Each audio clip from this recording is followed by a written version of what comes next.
صحیح بخاری اور صحیح مسلم دونوں میں حدیث ہے کہ اگر کسی شخص نے دنیا میں زہر پی کر خودکشی کی یا اپنے آپ کو بلندی سے گرا کر خودکشی کی کسی پہاڑ سے، یا اپنے پیٹ میں چھرا مار کر اپنے آپ کو زخمی کر کے، جس کی ماڈرن فارم اب یہ پسٹل والا معاملہ بھی ہو سکتا ہے، کوئی کن پٹی پہ رکھ کے چلاتا ہے، کسی بھی طریقے سے خودکشی کی، تو ایسا شخص ہمیشہ کے لیے جہنم کی آگ میں ہے، والعیاذ باللہ تعالی۔ اللہم لا تجعلنا منہم۔ اور جہنم کی آگ میں اس پہ آگ کا عذاب تو مسلط ہوگا ہی، ساتھ ہی ساتھ جس طریقے سے اس نے خودکشی کی ہوگی وہی عذاب اس پہ مسلط کر دیا جائے گا۔ اگر کسی نے دنیا میں چھرا مار کے خودکشی کی تو دوزخ کی آگ میں اس کے ہاتھ میں خنجر دے دیا جائے گا، وہ بار بار اپنے آپ کو مارتا رہے گا، مرے گا، پھر زندہ ہوگا، پھر مرے گا، پھر زندہ ہوگا، یہ یعنی ایک مسلسل تکلیف کا عمل، یہ اس پر مسلط ہوگا اور ہمیشہ کے لیے۔ اب یہ بڑی خطرناک بات ہے کہ ایک کلمہ گو مسلمان خودکشی کر لے تو ایک عمل کی وجہ سے ہمیشہ کی جہنم میں۔ اب یہ حدیث تو بخاری مسلم دونوں میں ہے، لیکن اسی حدیث کو امام ترمذی نے جامعہ ترمذی میں لیا اور انہوں نے ان الفاظ کے اوپر بحث کی کہ یہ جو الفاظ ہیں کہ ہمیشہ کے لیے جہنم میں رہے گا، وہ کہتے ہیں یہ الفاظ غیر محفوظ ہیں، اور کسی حد تک لاجیکلی ان کی بات درست تھی کہ بہرحال مسلمان تو ایک نہ ایک دن اپنے گناہوں کا عذاب بھگت کے جنت میں چلا ہی جائے گا۔ تو وہ کہتے ہیں یہ کیسے ہو سکتا ہے کہ ایک مسلمان خودکشی کرے اور ہمیشہ کے لیے جہنم میں رہے؟ تو وہ کہتے ہیں کہ یہ جو ہمیشہ والے الفاظ ہیں نا،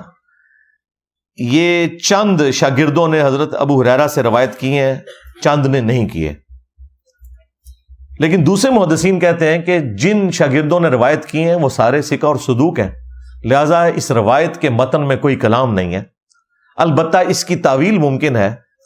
کہ یہ جو بخاری مسلم کی حدیث میں ہے ہمیشہ کی جہنم، تو اس سے مراد یا تو وہ شخص ہے جس نے خودکشی کو حلال سمجھ کر کیا، تو اللہ کی حرام کردہ چیز کو اپنے عقیدے میں حلال سمجھنا یہ خود کفر ہے، اور اس کفر کی حالت میں چونکہ وہ مرا، اس وجہ سے وہ ہمیشہ کے لیے جہنم میں ہے، نہ کہ وہ کہ جو اسے حرام سمجھتے ہوئے کرے، اور یقیناً مسلمان جب بھی کرتا ہے وہ حرام سمجھتے ہوئے کرتا ہے، اسے پتہ ہے کہ یہ غلط ہے، لیکن وہ کہتا ہے میں اپنے حالات سے تنگ تھا، اور لیکن پھر بھی کوئی کم عذاب نہیں ہے، عذاب تو اس نے بھگتنا ہے۔ اور دوسری تعویل علماء نے یہ کی، محدثین نے، کہ یہ جو ہمیشہ کی جہنم ہے اس سے مراد ہے a long period of time، گویا کہ ہمیشہ کی جہنم یعنی وہ اتنی زیادہ دیر جہنم میں رہے گا گویا کہ ہمیشہ کے لیے جہنم میں، والعیاذ باللہ تعالی۔ یہ بھی کوئی معمولی بات نہیں، یہاں تو لوگ کہتے ہیں جی خیر ہے جی ایک پھیرا ہی لگے گا، اور اللہ تعالیٰ سورۃ الفرقان میں فرماتا ہے کہ جہنم تھوڑی دیر کے لیے بھی وقت گزارنے کے لیے انتہائی برا ٹھکانہ ہے، اور زیادہ دیر گزارنے کے لیے بھی انتہائی برا ٹھکانہ ہے۔ یہ کہہ دینا آسان ہے، لیکن اللہ تعالیٰ کا جو فتویٰ ہے وہ بتا رہا ہے، بخاری مسلم میں حدیث ہے کہ جو جہنم کی آگ ہے وہ دنیا کی آگ سے 70 گنا زیادہ تیز ہے۔ دنیا کی آگ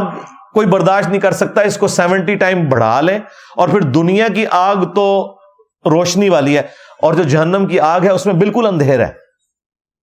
اللہم اجرنا من النار، آمین۔ ربنا اصرف عنا عذاب جہنم ان عذابها کان غراما۔ تو یہ بڑا سینسٹیو ایشو ہے۔ اچھا، اس کے ساتھ ایک اور چیز بھی آپ سمجھ لیں، جس شخص نے خودکشی کی ہے نا، اس کا جنازہ نبی صلی اللہ علیہ وآلہ وسلم نے نہیں پڑھا۔ صحیح مسلم میں حدیث ہے، ایک خودکشی والے کا جنازہ لایا گیا، آپ علیہ السلام نے جنازہ نہیں پڑھا، البتہ صحابہ کو نہیں روکا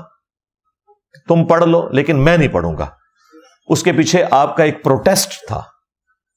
کہ اگر